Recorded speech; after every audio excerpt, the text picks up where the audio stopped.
بیدار ہو جائیں گے، اٹھانے کی ضرورت بھی نہیں پڑے گی۔ اب دیکھیں حضور پاک علیہ السلام آرام کر رہے ہیں، بیدار کرنے کے لیے سردار ملائکہ ہے، وہ بھی سردار ہے، یہ بھی سردار ہے، یہ انبیاء کرام کے سردار ہے، وہ فرشتوں کے سردار ہے۔ نبی کے انبیاء کے سردار کو معراج کرانے کے لیے فرشتوں کے سردار کو اللہ تبارک و تعالیٰ بھیجا، اور طریقہ بتایا جا رہا ہے کہ قدموں کے پاس اپنے چہرے کو رکھ دو۔ اللہ تبارک و تعالیٰ اس عمل سے حضور پاک علیہ السلام کے مقام و مرتبے کو ظاہر کرنا چاہتا ہے کہ اے لوگوں دیکھو، جو فرشتوں کا سردار ہے اس کا مقام بھی مصطفیٰ صلی اللہ علیہ وسلم کے قدموں کے پاس ہے۔ تو جو انسان اپنے آپ کو حضور کے برابر سمجھتے ہیں وہ غور کرے، فرشتوں کے سردار کا مقام حضور کے قدموں کے برابر ہے تو حضور کا مقام و مرتبہ کیا ہوگا؟ معراج کی رات میں حضور کی عظمت کو بتانے کے لیے، حضور کے شان کو ظاہر کرنے کے لیے اللہ تبارک و تعالیٰ نے حضرت جبرائیل کو حکم دیا کہ اے جبرائیل، اپنے کافروں سے بھرے ہوئے چہرے کو مصطفیٰ کے قدموں سے لگا دو۔ ٹھنڈک محسوس کر کر خود حضور پاک علیہ السلام آنکھ کھول دیں گے، وہ بیدار ہو جائیں گے، تمہیں خلل اندازی بھی نہیں ہوگی، ادب بھی برقرار رہے گا، حضور بھی بیدار ہو جائے گا۔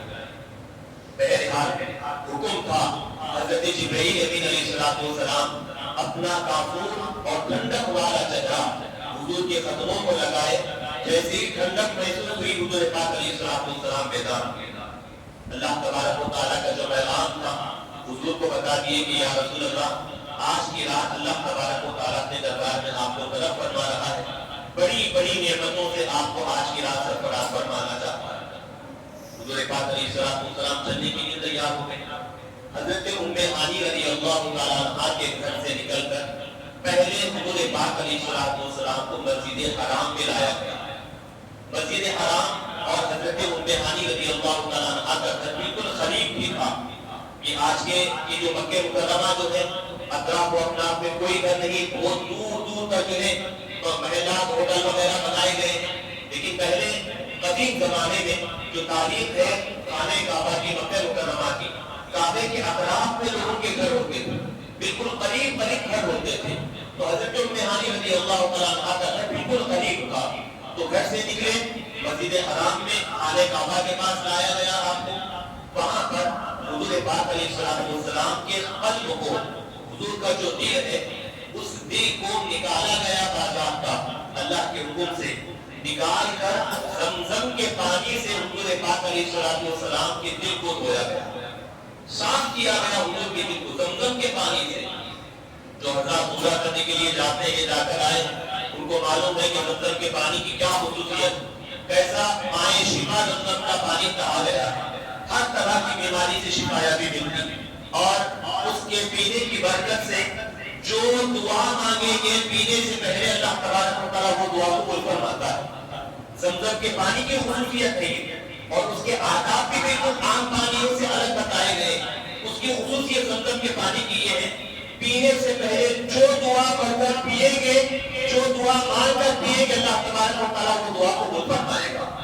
ایسے بابرکت پانی سے حضور پاک علیہ السلام کے دل کو دھویا گیا، پاک کیا۔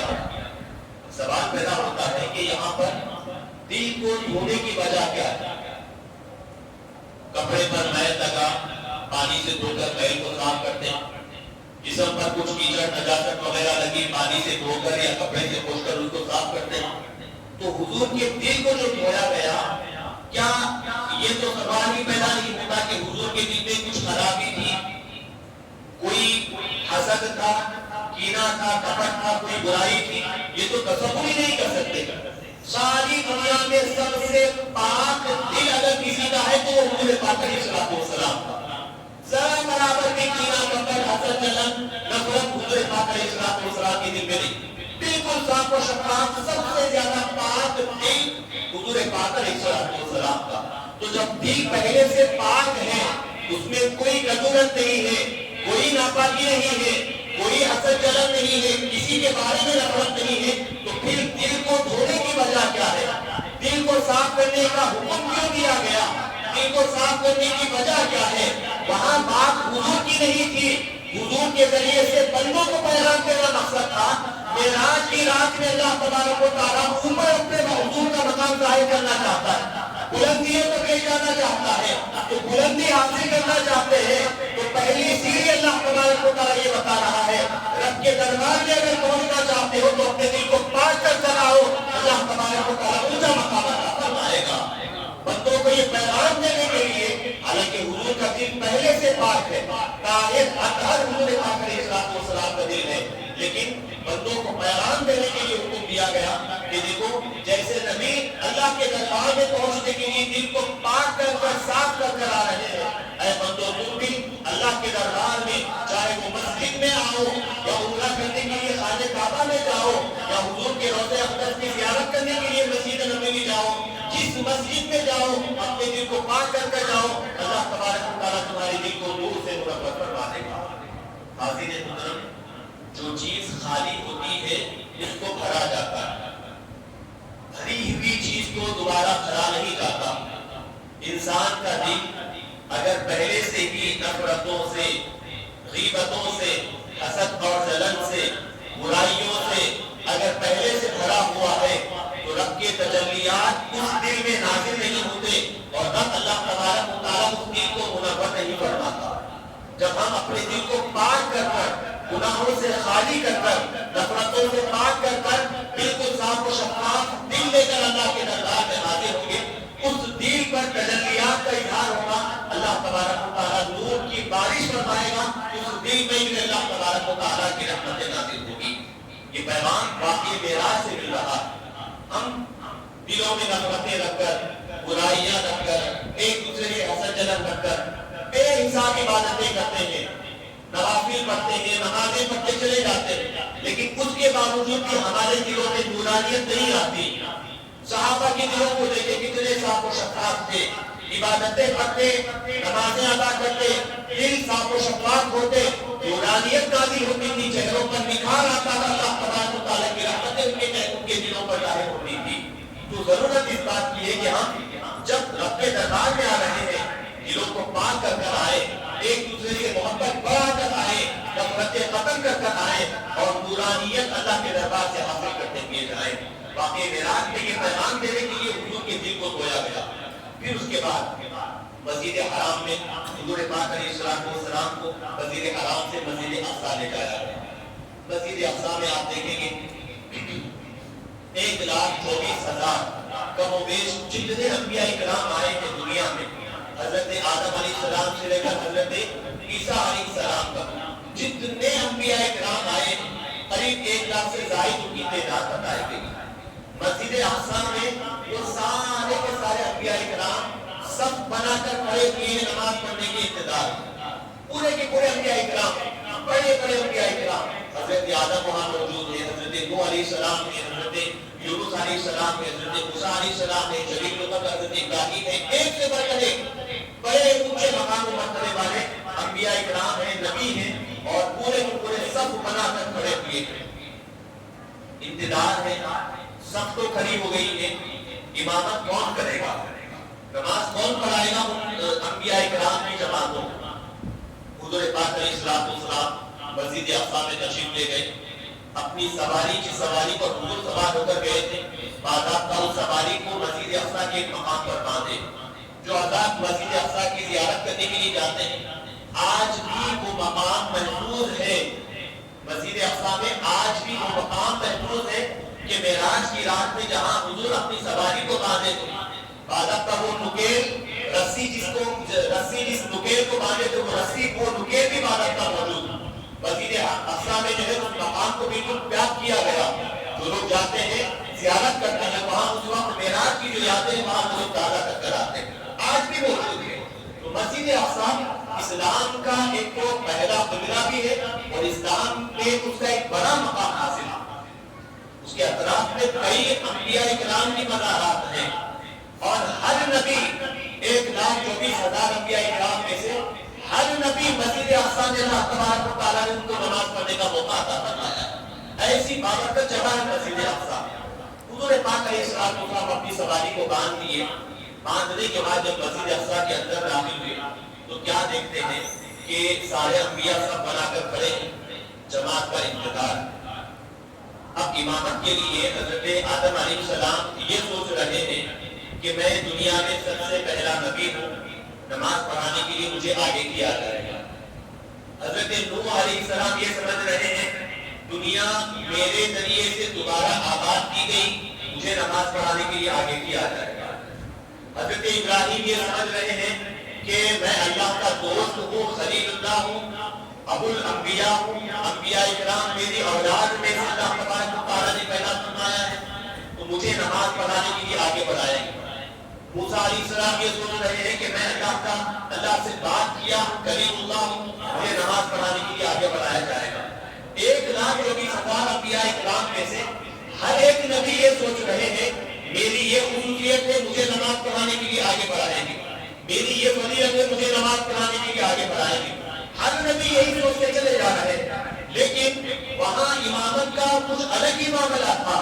حضرت جبرائیل امین علیہ السلام آگے بڑھے، حضور پاک علیہ السلام کے دست مبارک کو پکڑے، ہاتھ کو پکڑ کر مصلی پر لے جا کر کھڑا کیے، اعلان کیے اے حبیب صلی اللہ علیہ وسلم، سارے انبیاء اکرام کا مقام و مرتبہ اپنی جگہ پر، دنیا کے سارے نبی فضیلت والے ہیں، مقام و مرتبے میں سب سے اونچا مقام رکھنے والے ہیں، لیکن آپ کا جو مقام ہے سب سے زیادہ اللہ تبارک و تعالیٰ نے آپ کا مقام بنایا ہے۔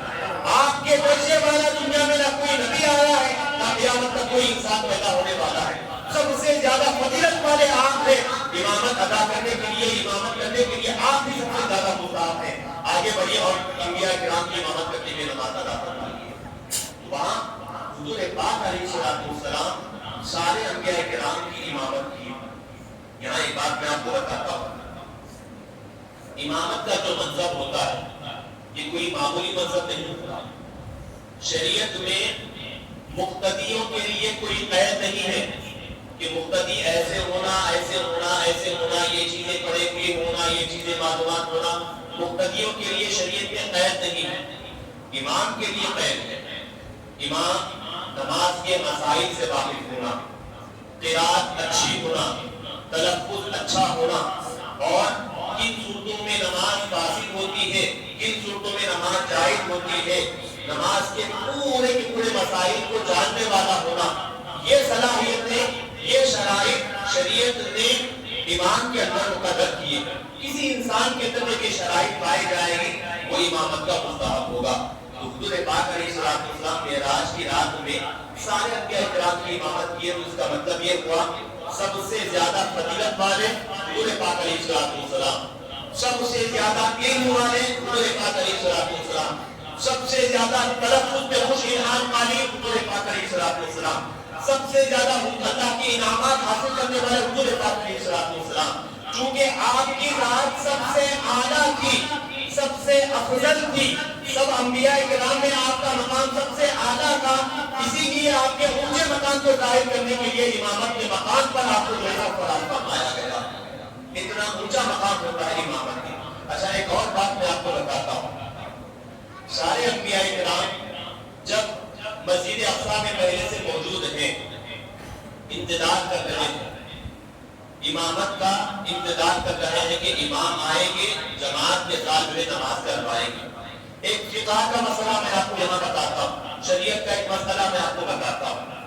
اگر امام کے آنے میں، جماعت کے ساتھ امام کے آنے میں، نماز پڑھانے کے لیے آنے کا یقین ہے کہ امام صاحب تشریف لائیں گے، آنے کا یقین ہے، آنے میں 1-2 منٹ اگر تاخیر ہوتی ہے، شریعت کا حکم یہ ہے کہ انتظار کیا جائے، امام کے آنے کے بعد جماعت پڑھی کی جائے، جبکہ امام صاحب کے آنے کا یقین ہو۔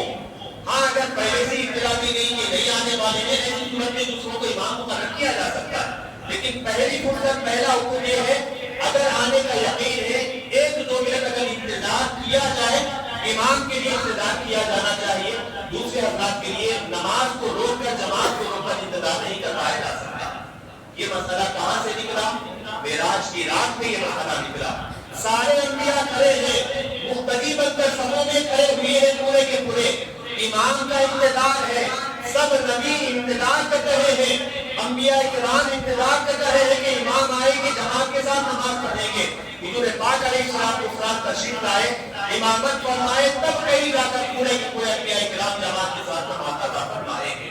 تو یہاں جماعت کے ساتھ نماز کی اہمیت بھی ہمیں معلوم ہوتی ہوتی ہے، اور دوسرا فقہی مسئلہ بھی ہمیں معلوم ہوتا ہے کہ اگر وقت ضرورت اگر پڑی، کبھی ایک آدھ مرتبہ باقی ہو گئی ہے، تو نماز کے لیے انتظار کرنا شریعت کو اس کو جائز قرار دیا گیا ہے امام کے لیے۔ حاضرین محترم، یہ تو خیر ایک فقہی مسائل ہوئے، اور آگے بڑھتے چلے جائیں۔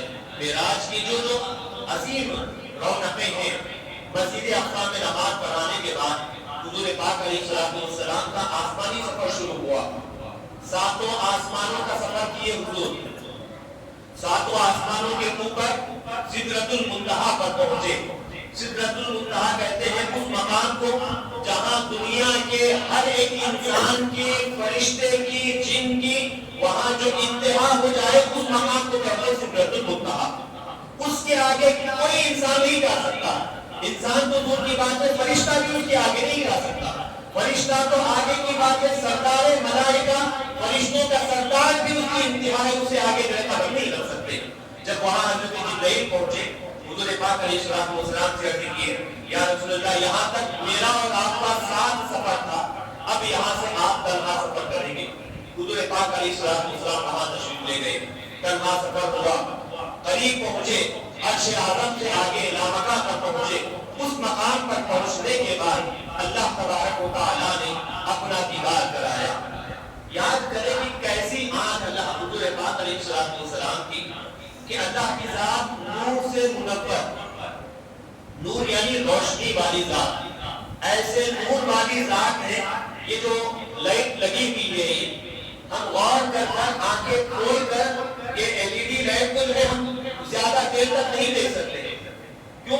اس کی روشنی ہماری آنکھوں کو کیا کرتی ہے؟ اوجل کر دیتی، مجبور کر دیتی ہے کہ وہ آنکھ کو بند کرے، پلک مارے۔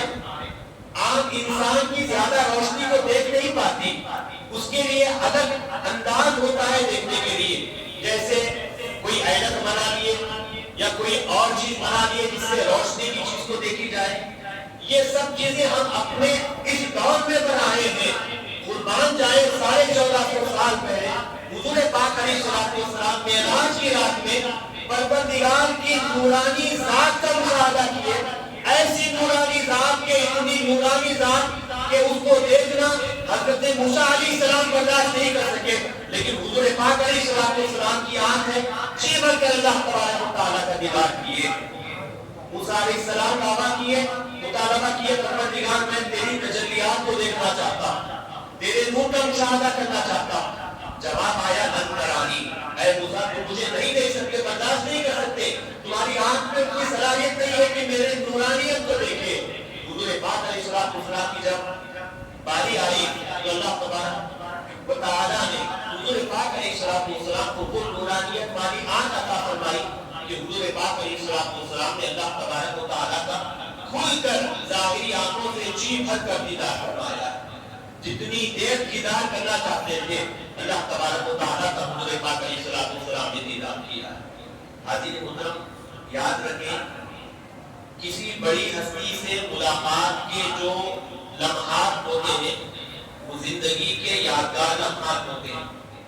اگر کوئی عام انسان سی ایم سے ملنے کے لیے گیا یا پی ایم سے ملنے کے لیے گیا تو اس وقت جو ملاقات ہوئی یا تو تصویریں کھنچوائیں گے، یا وہ وقت اگر کوئی آدمی اپنی تاریخ لکھنے والا ہے تو وہ کاپی میں لکھ کر رکھے گا کہ فلاں تاریخ کو فلاں مقام پر میں پی ایم سے میری ملاقات ہوئی، سی ایم سے میری ملاقات ہوئی۔ تصویر بنا کر باضابطہ اگر یادگار کے طور پر ہے تو باضابطہ لوگ یادداشت کے طور پر گھر کی دیوار پر بھی لگاتے ہیں۔ کیوں؟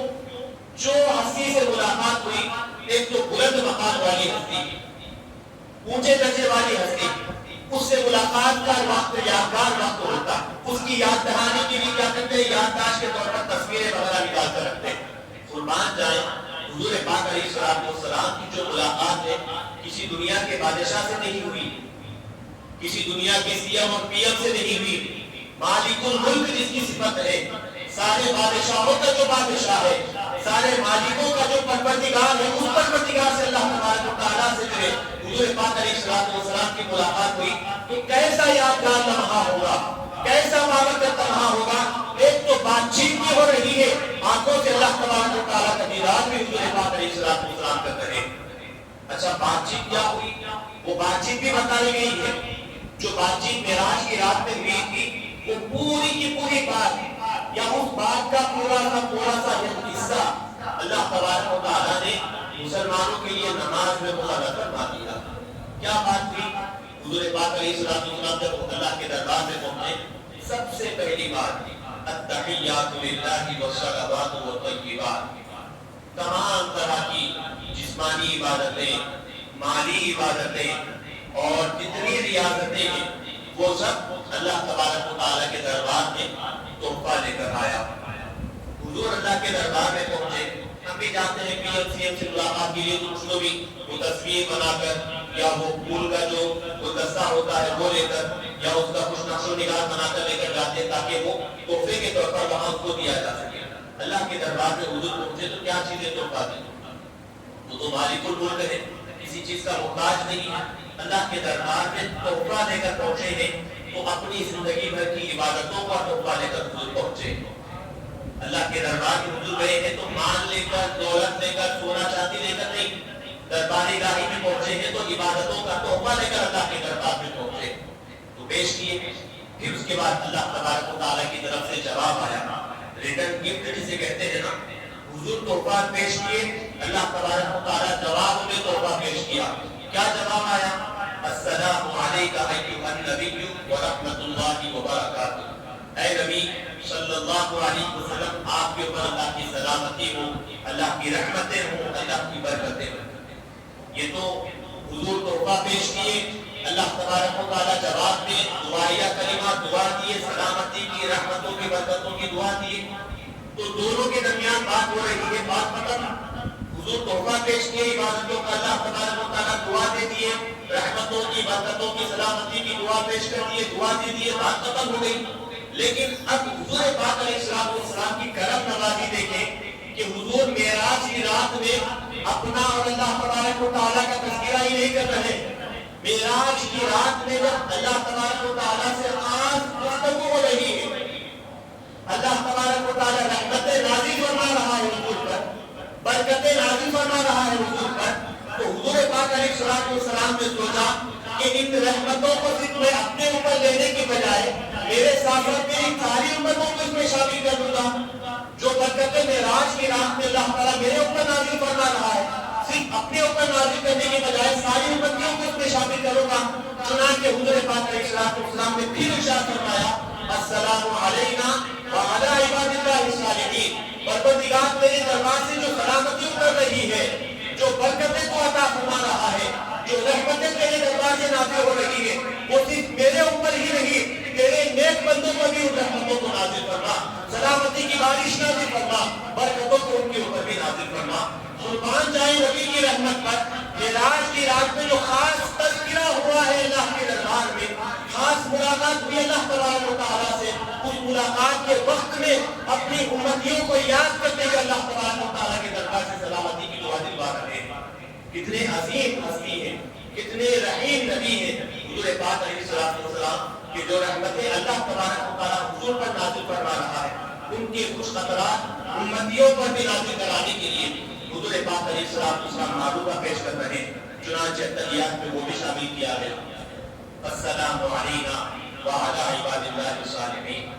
پھر اب اس کے بعد فرشتے دیکھ رہے تھے کہ کبھی حضور تحفہ پیش کیے، جواب میں اللہ تبارک و تعالیٰ دعا دیے، اس دعا کو حضور اپنے ساتھ ساتھ اپنی امت پر بھی جو ہے نازل فرما دیے۔ اب فرشتوں کو یہ جو روحانی منظر نظر آیا، محبت بھرا انداز جو نظر آیا حضور کا اور اللہ تبارک و تعالیٰ کا دل فریب جو انوکھا انداز نظر آیا، تو فرشتے سارے کے سارے ایک زبان میں، پورے کے پورے ایک زبان ایک الفاظ میں کہنے لگے، اشہد ان لا الہ الا اللہ واشہد ان محمدا عبدہ ورسولہ۔ پورے فرشتے آسمانوں پر بس ایک ہی صدا ہے، ہر طرف اشہد ان لا الہ الا اللہ واشہد ان محمدا عبدہ ورسولہ۔ وہ جو معراج کی رات میں یہ خاص طور پر ذات باری تعالیٰ اور حضور پاک علیہ السلام کے درمیان جو گفتگو ہوئی تھی، جو بات چیت ہوئی تھی، اس بات چیت کو اللہ تبارک و تعالیٰ نے نماز کا حصہ بنا دیا، اور نماز کا حصہ بنا کر بندوں کو یہ پیغام دے دیا کہ اگر کوئی انسان، اگر جیسے حضور پاک علیہ السلام اللہ سے بات کرنے کے لیے، اللہ کا دیدار کرنے کے لیے، اللہ کا قرب حاصل کرنے کے لیے، اللہ کے قریب ہونے کے لیے معراج کی رات میں اونچے مقام پر جا کر، عرش اعظم پر جا کر اللہ کا دیدار کیے، اللہ سے بات کیے. اگر کوئی بندہ مومن اس مقام کو پہنچنا چاہتا ہے، وہ فضیلت حاصل کرنا چاہتا ہے، وہ رفعت اس اونچے مقام پر پہنچنا چاہتا ہے، تو اس کو چاہیے کہ پابندی کے ساتھ نماز ادا کرے. جو بلندیاں اللہ تعالیٰ معراج کی رات میں حضور کو عطا فرمایا تھا، اس کے کچھ حصے اللہ تبارک و تعالیٰ نماز پڑھنے والے نمازی کو عطا فرما دے گا. معراج کی رات، معراج کا واقعہ، معراج کی پرسنل گفتگو جو اللہ اس کے رسول کے درمیان ہوئی، اس گفتگو کو نماز کا حصہ بنا دیا گیا تاکہ بندے مومن جب بھی نماز پڑھے اس معراج کے واقعے کو یاد کرے اور ان کے درمیان ہونے والی گفتگو کو یاد کرے اور محسوس کرے کہ جیسے حضور اللہ سے بات کیے، بندے مومن نماز پڑھتے ہوئے اللہ تبارک و تعالیٰ سے بات کر رہا ہے. یہ محسوس کرنے کے لیے، یہ محسوس کرانے کے لیے نماز کے اندر معراج کی خاص گفتگو کو شامل کیا گیا. اسی لیے یوں ہی بات نہیں بتائی گئی الصلاۃ معراج المؤمنین کہہ کر. نماز مومنوں کی معراج ہے. جیسے بلندی، جو اونچا مقام معراج کی رات کو حضور کو عطا کیا گیا تھا، بندے مومن نماز پڑھتا ہے تو اللہ تعالیٰ اس نماز کی برکت سے اس کو وہ اونچا مقام عطا فرماتا ہے. حاضر حضرات، وہ سب مشاہدات کی اللہ تبارک و تعالیٰ نے ایک خاص تحفہ عطا فرمایا. وہ تحفہ تھا نماز. 50 وقت کی جو یہ نمازیں اللہ تبارک و تعالیٰ تحفے کے طور پر دیے. حکم دیے کہ اے حبیب، یہ 50 نمازیں ہیں، آپ اپنی امت کو لے جا کر بتاؤ کہ 50 وقت کی نماز ادا کریں. حضور 50 وقت کی نمازیں لے کر آ رہے تھے. راستے میں ملاقات ہوئی حضرت موسیٰ علیہ السلام سے. موسیٰ علیہ السلام کا تذکرہ ہوا، موسیٰ علیہ السلام سے بات چیت ہوئی. پوچھے کہ کیا تحفہ دیا ہے اللہ تبارک و تعالیٰ نے؟ جواب دیے کہ 50 نمازیں تحفے کے طور پر پیش کی. موسیٰ علیہ السلام نے کہا کہ 50 نمازیں بہت زیادہ ہے، ایسا کرو اللہ کے دربار میں جاؤ، کچھ کم کرا کر لے کر آؤ. دوسری مرتبہ گئے، 5 نمازیں اللہ تبارک و تعالیٰ کم کر دی، 45 ہیں. پھر آئے، پھر ملاقات ہوئی. پھر موسیٰ علیہ السلام بولے 45 بھی بہت زیادہ ہے، جاؤ اور کم کراؤ. گئے حضور، جا کر اور 5 کم کرائے. آتے جاتے رہے، قریب 9 مرتبہ حضور پاک علیہ السلام مسلسل اللہ کا دیدار کیے، نمازیں کم کرائے. آتے راستے میں موسیٰ علیہ السلام سے ملاقات ہوتی، پھر جاتے، پھر 5 نمازیں کم ہوتے، پھر آتے، پھر ملاقات ہوتی، پھر جاتے، پھر کم ہوتے. 50 نمازوں کے بعد صرف بات رہ گئی اب 5 نمازوں. موسیٰ علیہ السلام کے دور میں 2 ٹائپ کی نماز پڑھتی تھی موسیٰ علیہ السلام کے امتیوں میں. وہ 2 ٹائپ کی نماز بھی موسیٰ علیہ السلام کے امتی صحیح انداز میں نہیں پڑھ سکتے. موسیٰ علیہ السلام کو معلوم تھا انسان کی طبیعت کیا ہے. مشورہ دیتے گئے کم ہوگی نماز تو لوگوں کو آسانی ہوگی، اور نماز کم ہوگی تو آسانی سے پڑھ کر لوگ دنیا میں مشغول ہو جائیں گے، مشغول ہو جائیں گے.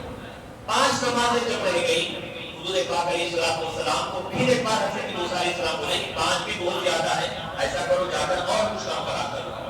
تو اب کی بات حضور پاک علیہ السلام بولے کہ نہیں، اب جاؤں گا تو وہ 5 بھی ختم ہو جائے. اور مجھے حیا آتی ہے اللہ کے دربار میں جا کر معروضہ رکھنے کی کہ کیا میری امت یہ 5 وقت کی نماز بھی ادا نہیں کر سکے گی. مجھے حیا آتی ہے جا کر پھر اب بات کرو. اللہ تبارک و تعالیٰ میری بات رکھنے کے لیے نماز کی تعداد تو کم کر دے گا ضرور، لیکن حیا آتی ہے اللہ کے دربار میں جا کر ایسی بات کرو کہ میری امت 5 وقت کی نماز بھی نہیں پڑھ سکتی. تو اس حیا کی وجہ سے میں اللہ کے دربار میں حاضر نہیں ہوں گا. غیب سے اللہ تبارک و تعالیٰ نے آواز دی، 5 نمازیں تو رہ گئی، 50 تھی، کم ہو گئی، کم ہو کر 5 نمازیں رہ گئی. تو اللہ تبارک و تعالیٰ نے ندا دی، غیب سے آواز آئی، اے حبیب صلی اللہ علیہ وسلم، نمازیں 50 جا کر 5 رہ گئی ہے. تعداد نمازوں کی کم ہم کر دیے ہیں ضرور، لیکن یاد رکھیں ثواب میں ہم کمی نہیں کریں گے. جو بندے مومن 5 وقت کی نماز پڑھے گا، 50 وقت نماز پڑھنے کے برابر ہم ثواب عطا فرمائیں گے. نمازوں کی تعداد ہم کم کر دیے ہیں، 50 سے 5 ہو گئے ہیں، لیکن 5 بھی اگر پڑھ لیتے ہیں تو 50 کے برابر ہم ثواب عطا فرما دیں گے. تعداد کم کریں گے ضرور، ثواب میں کمی کرنا یہ ہمارے شایان نشان نہیں ہے. جتنی نماز 5 وقت کی پڑھیں گے، ثواب ہم 50 وقت کا عطا کریں گے. اب ہم اندازہ لگائیں، کم کرتے کرتے کرتے 5 وقت کی نماز اللہ تبارک و تعالیٰ نے ہمارے ادائیگی مقرر کی، ثواب تو وہی مل رہا ہے 50 کا، لیکن 5 کے بجائے بمشکل ہمارے سے جو ہے 1-2 وقت کی نماز بھی جو ہے ادا نہیں ہوتی۔ معراج کا خاص تحفہ ہے نا، معراج نماز جو ہے معراج کا خاص تحفہ ہے۔ آپ دیکھیں ہر مقام پر نماز کا تذکرہ ملتا ہے معراج کی رات۔ ابھی مسجد اقصیٰ میں نماز پڑھائے حضور، پھر اس کے بعد مسجد حرام سے مسجد اقصیٰ جب حضور جا رہے تھے، راستے میں حضرت موسیٰ علیہ السلام کو دیکھے وہاں پر اپنے قبر اطہر میں حضرت موسیٰ علیہ السلام نماز ادا کر رہے۔ نماز کا تحفہ معراج میں واپس جب آئے، تحفہ ملا وہ بھی نماز کا، تو معلوم ہوا کہ معراج اور نماز دونوں کا آپس میں گہرا تعلق ہے، دونوں کا آپس میں گہرا کنیکشن ہے۔ اس کنیکشن کو، اس تعلق کو ظاہر کرنے کے لیے معراج کی رات میں اللہ تبارک و تعالیٰ نے نماز کا تحفہ عطا فرمایا۔ بہرحال وہ سارے مشاہدات میں اچھا ایک اور بات میں آپ کو یہاں سمجھاتا ہوں۔ جب واپس لوٹ کر آئے، حضور جب گئے تھے دروازہ کھول کر، تو پہلے زمانے میں ابھی بھی میں سمجھتا ہوں کہ پرانے قبیلے کے جو گھر ہیں تو اطراف و اپناف میں آپ دیکھیں ہوں گے کہ وہ کنڈیاں لگانے والی کنڈیاں آتے تھے، وہ کنڈیوں کو لگاتے تھے، پھر دروازہ کھولنا ہوتا تو وہ کنڈی چھوڑ دیتے اور دروازہ کھل جاتا۔ اس زمانے میں حضور پاک علیہ السلام حضرت ام ہانی رضی اللہ تعالیٰ عنہا کے گھر سے جب نکلے تو وہ دروازے کی کنڈی لگی ہوئی تھی۔ حضور اس کنڈی کو کھول کر گھر سے باہر تشریف لائے مسجد حرام میں، پھر وہاں سے پورا واقعہ پیش آیا، پورا واقعہ ہوا، جنت کا مشاہدہ کیے، دوزخ کا مشاہدہ کیے، اللہ تبارک و تعالیٰ سے بات ہوئی، پھر واپس تشریف لائے۔ تو حضور پاک علیہ السلام بیان فرما رہے ہیں جب جاتے وقت جو کنڈی جیسے ہل رہی تھی، واپس جب آیا تو وہ کنڈی بالکل جیسے کہ ویسے ہل رہی تھی، وہ کنڈی بالکل جیسے کہ ویسے ہل رہی تھی۔ یعنی اب یہاں ہم اندازہ لگائیں، محسوس کریں تو بات ہمیں سمجھ میں آئے گی، پوری دنیا کو اللہ تبارک و تعالیٰ روک دیا تھا، پوری دنیا کی حرکت کو اللہ تبارک و تعالیٰ روک دیا تھا، پورے نظام کائنات کو اللہ تبارک و تعالیٰ روک دیا تھا، صرف ایک ہفتے کی خاطر وہ حضور پاک علیہ السلام کا سفر جاری ہو رہا ہے۔ حضور سفر کرتے ہوئے جا رہے ہیں، ساری دنیا کے نظام کو روک دو۔ جب حضور کا معراج کا سفر ختم ہوگا پھر دنیا کے نظام کو دوبارہ چلایا جائے گا۔ جب حضور سفر شروع کیے، کنڈی ہل رہی تھی، وہ حرکت کو دیکھ کر وہ دنیا کے نظام کو روک دیا گیا۔ جب واپس تشریف لے کر آئے، دنیا کے نظام کو پھر دوبارہ چلایا گیا۔ تو دنیا کا نظام جیسے ہی شروع ہوا، چلنا شروع ہوا، تو وہ کنڈی جو ہے دوبارہ حرکت میں آنے لگی۔ آپ دیکھیں مختصر سے وقت میں، اتنے مختصر سے وقت میں، اب ظاہر سی بات ہے ہم گھر سے نکلے، مسجد کے لیے آئے تو وہاں سے یہاں آنے میں تھوڑا بہت ٹائم تو لگے گا، 5 منٹ 10 منٹ، یا اگر گھر کسی کا دور ہے تو 15 منٹ، پیدل آئے ہیں تو اور زیادہ منٹ، وقت تو لگے گا، لیکن قدرت اللہ تبارک و تعالیٰ کی دیکھیں، شان مصطفیٰ جانے رحمت صلی اللہ علیہ وسلم کی دیکھیں، اتنا لمبا سفر طے ہوا ہے، وہ بھی بالکل مختصر سے وقت میں، آنند جس کو کہتے ہیں، لمحے بھر میں جس کو کہتے ہیں، وہ پورا کا پورا وقت، وہ پورے کا پورا سفر اتنے مختصر سے وقت میں طے ہوا۔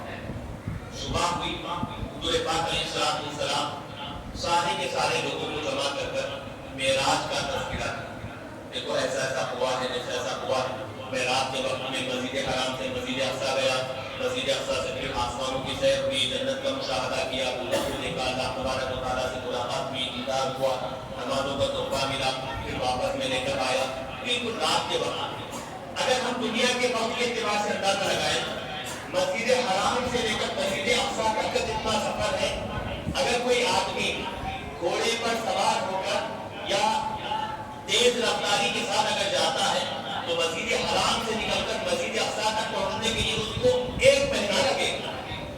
مسجد حرام سے نکل کر مسجد اقصیٰ پہنچنے کے لیے اس کو اس زمانے کی سواری کے اعتبار سے بات کر رہا 1 مہینہ لگے گا۔ پھر وہاں سے آسمان کی طرف اس کی رفتار الگ، ایک آسمان سے دوسرے آسمان کے درمیان 500 سال کی مسافت۔ اگر انسان طے کرنا چاہے، چلنا شروع کرے ایک آسمان سے دوسرے آسمان کی طرف، تو 500 سال لگیں گے ایک آسمان۔ تو ایسے 7 آسمان ہے تو 7 آسمان کے قریب 3500 کلومیٹر ہوئے اس زمانے کی رفتار کے اعتبار سے۔ پھر اس سے اوپر اتنا لمبا سفر، لامقام پہنچے، عرش اعظم تک پہنچے، پھر سدرۃ المنتہا تک پہنچے. اتنا لمبا جو سفر طے ہوا, اگر اندازہ لگائے تو ہزاروں سال لگ جاتے ہیں انسان کو اتنا لمبا سفر طے کرنے کے لیے. لیکن حضور بتا رہے ہیں مختصر سے وقت میں یہ پوری مسافت طے ہوئی, یہ پورا واقعہ پیش آیا. کفار مکہ پہلے تو جھٹلاتے تھے, حضور کو برا بھلا بولتے تھے, تکلیف دیتے تھے. اب موقع ملا حضور کو سمجھانے کا, پوری بات ان کے سامنے آئی. علل اعلان لوگوں کو بھڑکانا شروع کیے کہ دیکھو یہ محمد عربی صلی اللہ علیہ وسلم ایسی عجیب عجیب باتیں کر رہے ہیں. بولتے ہیں کہ رات کے کچھ وقت میں یہاں سے وہاں تک گئے, اتنا لمبا سفر طے کیے, حالانکہ کئی مہینے جو ہے لگ جاتے ہیں سفر طے کرنے کے لیے. وہ بول رہے ہیں کہ رات کے کچھ وقت میں جو ہے اتنا لمبا سفر طے کیے. بھڑکانے لگے, ایک دوسرے کے دل میں وسوسے اور خیالات ڈالنے لگے. وہ بات بڑھتے بڑھتے حضرت ابو بکر صدیق رضی اللہ عنہ کے پاس پہنچی. یہاں تک کہ حضرت ابو بکر صدیق رضی اللہ عنہ اس ہستی کا نام ہے ایمان میں جو انتہائی پختگی رکھنے والی. ساری دنیا جب حضور کا ساتھ چھوڑ دے, اس وقت حضور کا ساتھ دینے والی ہستی حضرت ابو بکر صدیق رضی اللہ عنہ. خلیفہ اول افضل البشر بعد الانبیاء, انبیاء کرام کے بعد سب سے زیادہ فضیلت والی ہستی اگر کوئی ہے وہ حضرت ابو بکر صدیق رضی اللہ عنہ. سب سے پہلے ایمان لائے, ہر وقت حضور کا ساتھ دیے, حضور کے وصال کے بعد اسلام کی پوری ذمہ داری سنبھالے حضرت ابو بکر صدیق رضی اللہ عنہ. باتیں پہنچتے پہنچتے ابو جہل کے ذریعے سے حضرت ابو بکر کے پاس پہنچی. ابو جہل نے کہا کہ اے ابو بکر دیکھو, اگر کوئی انسان کہے کہ رات کے وقت میں مسجد حرام سے مسجد اقصی گئے, وہاں سے اتنا لمبا سفر ہوا, پھر واپس لوٹ کر آئے, تو کیا تم اس بات کو یقین کرو گے؟ تو حضرت ابو بکر نے کہا کہ یہ بات تو ممکن نہیں ہے, رات کے مختصر سے وقت میں اتنا لمبا سفر کیسے طے ہو سکتا ہے؟ حضرت ابو بکر جواب دے دیے کہ یہ ممکن نہیں.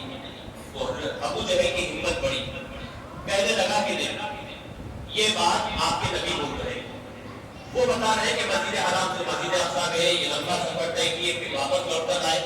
ابھی آپ بولیں کہ جو ہے کوئی نہیں طے کر سکتا, ممکن نہیں, لیکن یہ تمہارے نبی ایسی بات بول رہے ہیں. حضرت ابو بکر نے کہا کہ اچھا نبی پاک علیہ السلام ایسا بولے؟ تو ابو جہل نے کہا کہ ہاں تمہارے نبی بول رہے ہیں ایسی بات. تو پہلے تو حضرت ابو بکر انکار کیے, جواب دیے کہ ممکن نہیں ہے, کوئی آدمی مختصر سے وقت میں ایک مقام سے دوسرے مقام پر اتنا لمبا سفر طے کر نہیں آ سکتا, ممکن ہی نہیں, یہ جواب دے دیے.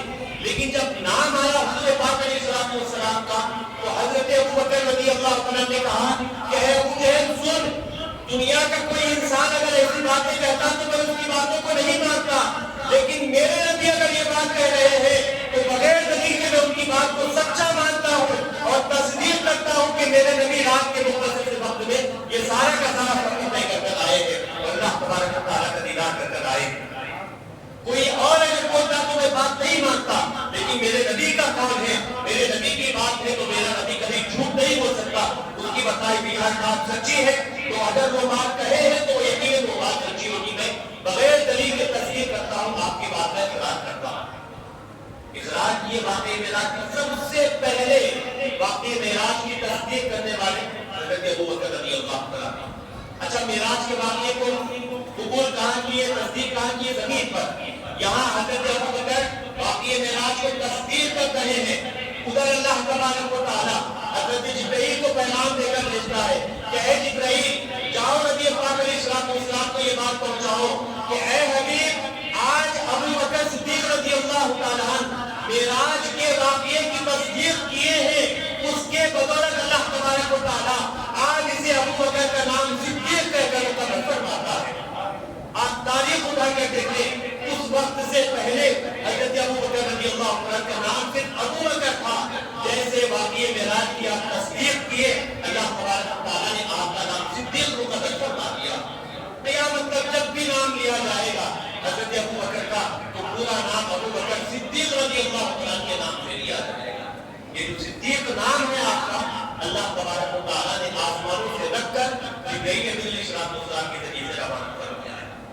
حاضرین محترم, یہ پورا کا پورا واقعہ واقعہ معراج شروع سے لے کر آخر تک بس حضور کی شان, حضور کا مقام و مرتبہ, حضور کی رفعت, حضور کی فضیلت, حضور کی افضلیت, ہر چیز واقعہ معراج میں ایک سے بڑھ کر حضور پاک علیہ السلام کے مقام و مرتبے کو ظاہر کرنے لگا. عزیز محترم سب سے بڑی چیز معراج کی جو ہے وہ نماز ہے.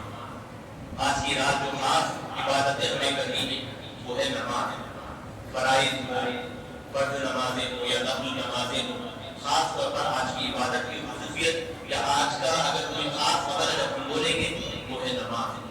کوشش کریں اگر آج کے دن کی کچھ نمازیں ہماری چھوٹ گئی ہیں، فجر، ظہر، عصر، مغرب، عشاء میں سے اگر کوئی نماز ہماری چھوٹ گئی ہے تو ہم پہلے آج کی رات میں ان نمازوں کی قضا کریں. اس کے بعد آج کی رات کی جو خاص نفل نمازیں ہیں، حدیثوں میں جن نمازوں کا تذکرہ ملتا ہے ان نمازوں کو ادا کریں. یاد رکھیں فرض نمازوں کی بڑی اہمیت ہے، نفل نمازوں کا مقام بعد میں. اگر ہم فرض نمازوں کو چھوڑ کر نفل نماز پڑھیں گے وہ نماز اللہ کے دربار میں مقبول ہونے والی نہیں. نفل نمازوں کو ہم قبول کرانا ہے تو ہمارے لیے پہلا راستہ یہ ہے کہ ہم کیا کریں، فرض نمازوں کو ادا کریں. تو آج کی رات نفل پڑھنے سے پہلے، تہجد پڑھنے سے پہلے یا صلاۃ التسبیح پڑھنے سے پہلے ہم دیکھیں آج کے دن کی اگر کوئی نماز چھوٹ گئی ہے تو پہلے اس نماز کی قضا کریں. اس کے بعد جو خاص عبادت حدیث میں ملتی ہے 12 رکعت نفل نماز پڑھنی. 12 رکعت آج کی رات کی خاص عبادت ہے نماز، نفل نماز. کیسے انداز میں پڑھیں گے؟ 2 رکعت نفل کی نیت کریں. عام نمازوں میں جیسے نیت کرتے ہیں 2 رکعت نفل پڑھ لیے، کوئی بھی سورت جو یاد ہے نفل پڑھنے کے بعد سلام پھیر دیے، پھر اٹھ کر کھڑے ہو گئے 2 رکعت پڑھے پھر سلام پھیر دیے. ایسے کل 2 رکعت کر کر 12 رکعت نفل نماز پڑھنا. جب 12 رکعت نفل نماز مکمل ہو گئے اب 3 وظیفے بتائے گئے. پہلا وظیفہ 100 مرتبہ استغفر اللہ کا ذکر کریں. پہلے 12 رکعت شروع سے اگر لائے تو اگر کوئی فرض نماز قضا ہوگی تو اس کو پڑھ لیں، پھر اس کے بعد 12 رکعت نفل نماز پڑھیں آج کے خاص کی عبادت. پھر اس کے بعد 100 مرتبہ استغفر اللہ کا ذکر کریں. پھر اس کے بعد 100 مرتبہ کلمہ طیبہ لا الہ الا اللہ محمد رسول اللہ 100 مرتبہ پڑھیں. پھر اس کے بعد 100 مرتبہ لا حول ولا قوت الا باللہ العلی العظیم. یہ 3 وظیفے 12 رکعت نفل نماز 2 رکعت کر پڑھیں گے. 100 مرتبہ استغفر اللہ، 100 مرتبہ کلمہ طیبہ لا الہ الا اللہ محمد رسول اللہ، پھر 100 مرتبہ لا حول ولا قوت الا باللہ العلی العظیم. بہت مشکل میں سمجھتا ہوں 12 رکعت نفل نماز پڑھنے کے لیے ایک اگر زیادہ بھی وقت لگا ہے 20 منٹ لگے گا. 100 مرتبہ اگر یہ ذکر و اذکار اگر کرنا ہے تو 10 منٹ لگا. آدھے گھنٹے میں 12 رکعت نماز بھی ہو رہی ہے ہماری اور 3 جو خاص وظیفے ہیں وہ وظیفے بھی ادا ہو رہے ہیں. اب یہ آدھے گھنٹے کی جو ہماری محنت ہے اس محنت کا بدلہ اور صلہ کیا ملے گا ہمیں؟ حضور پاک علیہ السلام نے بیان فرمایا جو بندے مومن رجب کی 27ویں تاریخ کو یہ عبادت کرتا ہے، یہ طریقے سے نفل نماز پڑھ کر یہ 3 وظیفے پڑھتا ہے، اللہ تبارک و تعالیٰ اس کو 100 سال عبادت کرنے کے برابر ثواب عطا فرماتا ہے. آدھا گھنٹہ عبادت کی ہے، بس زیادہ کچھ کام نہیں، بس آدھا گھنٹہ 12 رکعت نفل نماز پڑھے، کوئی بھی سنتے جو یاد ہے وہ سنتے پڑھ لی اور 3 وظیفے پڑھے. بس 100 مرتبہ استغفر اللہ، 100 مرتبہ کلمہ طیبہ، 100 مرتبہ لا حول ولا قوت الا باللہ العلی العظیم. صرف آدھے گھنٹے کی عبادت ہے، ثواب 100 سال کی عبادت اللہ تبارک و تعالیٰ عطا فرما رہا ہے. یہ آج کے رات کی خاص عبادت ہے. حضور پاک علیہ السلام نے اس کا تذکرہ فرمایا ہے. اس سے ہٹ کر صلاۃ التسبیح پڑھی جاتی ہے. صلاۃ التسبیح کی بھی بڑی فضیلت ہے. حضور پاک علیہ السلام نے عبادت کا حکم دیا. ایسی برکتوں والی نماز ہے، انسان کو چاہیے کہ ہر دن میں 1 مرتبہ پڑھے. وہ بھی نہ ہو سکے صلاۃ التسبیح ہفتے میں 1 مرتبہ پڑھے. اگر ہفتے میں 1 مرتبہ بھی نہیں پڑھ سکتے مہینے میں 1 مرتبہ پڑھے. مہینے میں 1 مرتبہ بھی نہیں پڑھ سکتے تو کم سے کم سال میں 1 مرتبہ پڑھے. سال میں 1 مرتبہ بھی اگر نہیں پڑھ سکتے تو کم سے کم زندگی میں 1 مرتبہ یقیناً وہ صلاۃ التسبیح کی نماز ادا کریں. اس کی اہمیت بتا رہے ہیں جو اتنی فضیلت والی نماز ہے کہ کم سے کم زندگی میں 1 مرتبہ تو اس کو ادا کریں. حاضرین محترم، صلاۃ التسبیح نفل نماز. نفل نماز تنہا پڑھنا، جماعت کے ساتھ نہیں پڑھنا، تنہا پڑھنا یہ شریعت مطہرہ میں پسندیدہ عمل قرار دیا گیا ہے۔ ہم کیا کرتے ہیں؟ پریشان ہو جاتے ہیں صلاۃ التسبیح میں، کیونکہ 300 مرتبہ تسبیح پڑھتا رہتا ہے۔ تسبیح کیا ہے؟ آسان کوئی سورۃ کریمہ جس کو ہم کہتے ہیں سبحان اللہ والحمدللہ ولا الہ الا اللہ واللہ اکبر ولا حول ولا قوۃ الا باللہ العلی العظیم، یہ جو سورۃ کریمہ ہے یہی تسبیح ہے۔ 4 رکعتیں ہوتی ہیں صلاۃ التسبیح کی، چاروں رکعتوں میں کل ملا کر 300 مرتبہ پڑھنا رہتا ہے۔ پہلی رکعت میں 75 بار، دوسری رکعت میں 75، تیسری اور چوتھی میں 75، کل ملا کر 4 رکعت میں 300 مرتبہ یہ صلاۃ التسبیح ہے، وہ تسبیح پڑھی جاتی ہے۔ لوگ پریشان ہوتے ہیں کہ 75 مرتبہ پڑھنا ہے، یاد کیسے رکھیں گے؟ کچھ کم زیادہ بھی ہو سکتے ہیں، ذہن سے گنتی نکل جا سکتی ہے۔ تسبیح لے کر یہ تو نہیں سکتے کہ ایک بار ہوا، 2 بار ہوا، 3 مرتبہ ہوا، اس تعداد کی کمی زیادتی ہو سکتی ہے۔ یاد رکھیں اللہ تبارک و تعالیٰ کی رحمت اتنی سخت نہیں ہے کہ بندوں کے اوپر حد سے زیادہ بوجھ ڈالے۔ کرم نوازی اللہ تعالیٰ کی یہ ہے بندہ جتنا برداشت کر سکتا ہے اللہ تعالیٰ اس کے اوپر اتنا ہی بوجھ ڈالتا ہے۔ تو نمازوں کی تعداد میں، تسبیح کی تعداد میں، صلاۃ التسبیح میں جو تسبیح پڑھی جاتی ہے، اگر مان لیں ہماری پوری توجہ کے بعد بھی ایک آدھ تسبیح کم زیادہ ہو جاتی ہے، اللہ تبارک و تعالیٰ اس کمی زیادتی کو معاف فرمانے والا ہے۔ یہ خصوصیت ہے۔ ظاہر سی بات ہے کہ بندہ مومن جب شمار کرنے بیٹھے گا تو کچھ کمی ہوگی، کچھ زیادتی ہوگی، جو غلطیاں ہوں گی تسبیح میں کمی زیادتی کے اللہ تبارک و تعالیٰ معاف فرمانے والا ہے۔ لیکن کوشش کریں کم سے کم سال میں 1 مرتبہ یا ہر بڑی رات کو، جو خاص طور پر جگنے کی رات جس کو کہتے ہیں، اس رات میں صلاۃ التسبیح کی نماز ادا کریں، تنہا ادا کریں۔ پڑھنا کیسا ہے وہ بھی میں آپ کو بتا دیتا ہوں۔ صلاۃ التسبیح کی نماز کیسا پڑھیں؟ پہلے عام نمازوں کی طرح نیت کیے، یا نماز کی عبادات وغیرہ پڑھیں۔ 4 رکعت نماز صلاۃ التسبیح کی ادا کرنے کی نیت کرتا ہوں، واسطے اللہ کے مجرا کعبہ شریف کی طرف اللہ اکبر، بس نیت ایسی کریں گے، کوئی دوسری اور چیز شامل کرنا نہیں۔ صلاۃ التسبیح کی 4 رکعت پڑھنے کی نیت کرتا ہوں، واسطے اللہ کی مجرا کعبہ شریف کی طرف اللہ اکبر۔ عام نمازوں کی طرح جیسے ہاتھ اٹھائے کانوں پر احترام کی، ہاتھ باندھنے کے بعد اب کرنا کیا ہے؟ سب سے پہلے 15 مرتبہ وہ تسبیح پڑھتا ہے، سبحان اللہ والحمدللہ ولا الہ الا اللہ واللہ اکبر ولا حول ولا قوۃ الا باللہ العلی العظیم۔ 15 مرتبہ پڑھنا، شروع میں بس 15 مرتبہ پڑھنا، پھر اس کے بعد ثنا پڑھیں گے، سورہ فاتحہ ہوگی، سورہ جیسے دوسری نمازوں میں پڑھتے ہیں ویسے ہی پڑھنا۔ اب رکوع میں جانے سے پہلے 10 مرتبہ وہی تسبیح پڑھنا۔ پہلے کے 15 ہو گئے، اب رکوع میں جانے سے پہلے 10 مرتبہ پڑھے تو 25 ہو گئے۔ وہ تسبیح پڑھنے کے بعد رکوع میں جائیں گے۔ رکوع میں جانے کے بعد جو رکوع کی تسبیح ہے سبحان ربی العظیم 1 مرتبہ یا 5 مرتبہ جتنا بھی پڑھنا ہے، پڑھنے کے بعد پھر 10 مرتبہ پڑھیں گے رکوع کی حالت میں، تو کل ہو گئے 35۔ پھر رکوع سے جب اٹھے سمیع اللہ لمن حمدہ ربنا لک الحمد بول کر کھڑے ہو گئے۔ اب کھڑے ہونے کے بعد پھر 10 مرتبہ پڑھنا، تو ہو گئے 45۔ پھر اس کے بعد سجدے میں جائیں گے، سجدے کی تسبیح سبحان ربی الاعلیٰ 3 مرتبہ یا 5 مرتبہ یا 7 مرتبہ جتنا بھی پڑھنا ہے، پڑھنے کے بعد 10 مرتبہ وہی تسبیح پڑھیں گے، ہو گئے 55۔ سجدے سے اٹھ کر بیٹھتے ہیں، سجدے سے اٹھ کر جب بیٹھتے ہیں 2 سجدوں کے بیچ میں پھر 10 مرتبہ وہی تسبیح پڑھیں گے، ہو گئے 65۔ پھر دوسرا سجدہ کریں گے، دوسرے سجدے کی تسبیح کے بعد پھر 10 مرتبہ پڑھیں گے، تو کل تعداد ایسی دوسرا سجدہ کر لیے، پہلی رکعت آپ کی مکمل کمپلیٹ ہو گئی۔ تو اب یہ پوری رکعت میں دوسرا سجدہ ہونے تک صرف شروع میں 15 پڑھنا ہے، بعد میں رکوع میں جانے سے پہلے 10، رکوع میں 10، رکوع سے اٹھنے کے بعد 10، سجدے میں جانے کے بعد 10، سجدے سے اٹھنے کے بعد 10، پھر دوسرے سجدے میں 10۔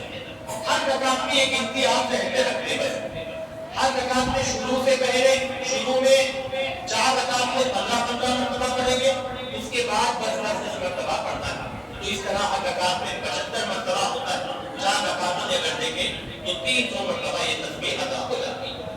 آسان ہے، تھوڑا سا اگر ہم توجہ کے ساتھ نماز پڑھیں گے بالکل آسانی کے ساتھ نماز ادا کر سکتے ہیں۔ کوشش کریں تنہا نماز پڑھے صلاۃ التسبیح کی، اور یہ طریقہ خود بھی اس پر عمل کریں، گھر کے خواتین کو بھی یہ طریقہ بتائیں صلاۃ التسبیح کا، اور آج کی رات کے جو خاص عبادتیں ہیں نوافل جو 12 رکعت اس کا تذکرہ بھی گھر والوں سے خواتین سے تذکرہ کریں تاکہ وہ بھی نفل نماز ادا کر سکیں۔ حاضرین محترم، آخری ایک بات میں بول کر تقریر کو ختم کر دیتا ہوں۔ معراج کی رات سورہ بقرہ جو ہم پڑھتے ہیں نا، سورہ بقرہ جو ہم پڑھتے ہیں، سورہ بقرہ شروع سے لے کر قریب 2.5 باب کی سورت، ختم قرآن جو پڑھتے ہیں تو ختم قرآن میں آتا ہے للہ ما فی السماوات و ما فی الارض من ذا الذی یشفع، پورے مل اخیر میں واعف عنا واغفر لنا وارحمنا انت مولانا فانصرنا علی القوم الکافرین، پورے مل کر پڑھتے ہیں۔ یہ للہ ما فی السماوات و ما فی الارض سے لے کر فانصرنا علی القوم الکافرین تک 3 آیتیں، یہ 3 آیتیں، ان 3 آیتوں کے بارے میں بتایا جاتا ہے کہ اللہ تبارک و تعالیٰ نے پورے قرآن پاک میں 6666 آیتوں میں سے معراج کی رات میں کوئی آیت نازل نہیں کی۔ معراج کی رات میں جو آیتیں خاص طور پر اللہ تبارک و تعالیٰ نازل فرمایا ہے حضور پاک علیہ السلام پر، تو یہ 3 آیتیں للہ ما فی السماوات سے لے کر فانصرنا علی القوم الکافرین تک، یہ 3 آیتیں معراج کی رات میں امت پر نازل ہوئی ہے۔ تو اگر وقت ملے تو ان تینوں آیتوں کا حسرت سے ورد کریں۔ للہ ما، تیسرا پارہ 8واں رکوع، بس 1 رکوع، اگر 13 نہیں کی اگر قرآن ہے تو بس 1 صفحہ، اگر بیٹھ کر پڑھیں گے تو 5 منٹ میں بڑی مشکل سے 1 صفحہ ہوگا۔ تو کوشش کریں آج کی رات میں عبادتوں کے ساتھ ساتھ نمازوں کے ساتھ ساتھ قرآن پاک کی تلاوت میں اس حصے کو بھی شامل کریں۔ ایک تو آج کی رات نازل ہوئی ہے یہ آیت ہے، اس کی برکتیں بھی ہمیں حاصل ہوں گی، تلاوت کرنے کا ثواب بھی ہمیں اللہ تبارک و تعالیٰ عطا فرمائے گا۔ حاضرین محترم، یہ مختصر سا واقعہ معراج اور اس میں جو ہمیں نصیحتیں ملی، امید ہے کہ آپ حضرات اس کو سمجھے ہوں گے۔ اللہ تبارک و تعالیٰ سے دعا ہے ہم سب کو کہنے سننے سے زیادہ عمل کرنے کی